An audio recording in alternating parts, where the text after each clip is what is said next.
నమస్కారమందరికీ. మన అల్పాహారంలో ఎక్కువగా తినే ఇడ్లీ, దోశ గురించి మీరెప్పుడైనా ఆలోచించారా? ఇవి ఆరోగ్యానికి మంచివేనా? ఎక్కువ తింటే ఏవైనా సమస్యలుంటాయా? ఈ వీడియోలో మనం దీని పూర్తి విశ్లేషణ చేద్దాం. మీకు సత్యం తెలుసుకోవాలంటే చివరవరకూ చూడండి. పరిచయం.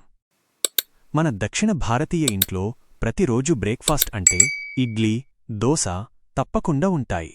ఇడ్లీ అంటే పులియబెట్టిన బియ్యం, ఉద్దిపప్పుతో ఆవిరిలో వండే ఆహారం. దోశ అంటే అదే పిండితో కాని నూనెతో కాల్చే వంటకం. రెండూ చూడటానికి ఒకటేలాగా కనిపించినా ఆరోగ్యపరంగా కొన్ని తేడాలు ఉంటాయి. పోషక విలువలు. ఇవి రెండూ ప్రోటీన్, ఫైబర్, కార్బోహైడ్రేట్స్లో సమృద్ధిగా ఉంటాయి. ఇడ్లీలో నూనె ఉండదు కాబట్టి తేలికగా జీర్ణమవుతుంది. దోశలో కొద్దిగా నూనె వాడతారు కాబట్టి ఫ్యాట్ కాస్త ఎక్కువ. రెండూ శక్తి ఇస్తాయి. పేగు ఆరోగ్యానికి బాగా సహాయపడతాయి. ఎక్కువ తింటే సమస్యలు. కాని ఏదైనా మితిమీరితే ప్రమాదమే.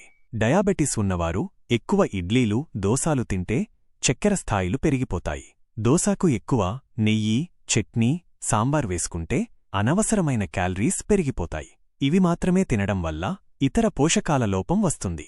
మితంగా తినడం ఎలా? పోషకాహార నిపుణుల సూచన ప్రకారం 2 నుండి 3 ఇడ్లీలు లేదా 1 నుండి 2 దోశాలు సరిపోతుంది.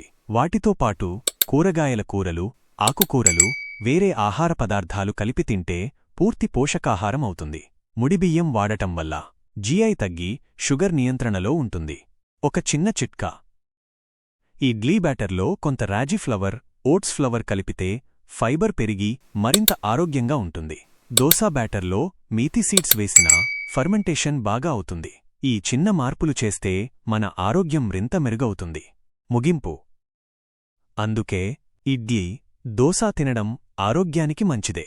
కాని పోషణ్ కంట్రోల్తో, సరైన పద్ధతిలో ఇతర పోషక పదార్థాలతో కలిపి తింటే ఆరోగ్యంగా జీవించవచ్చు. మీకు ఈ వీడియో నచ్చితే ఛానల్కి సబ్స్క్రైబ్ చేసి లైక్ చేయండి.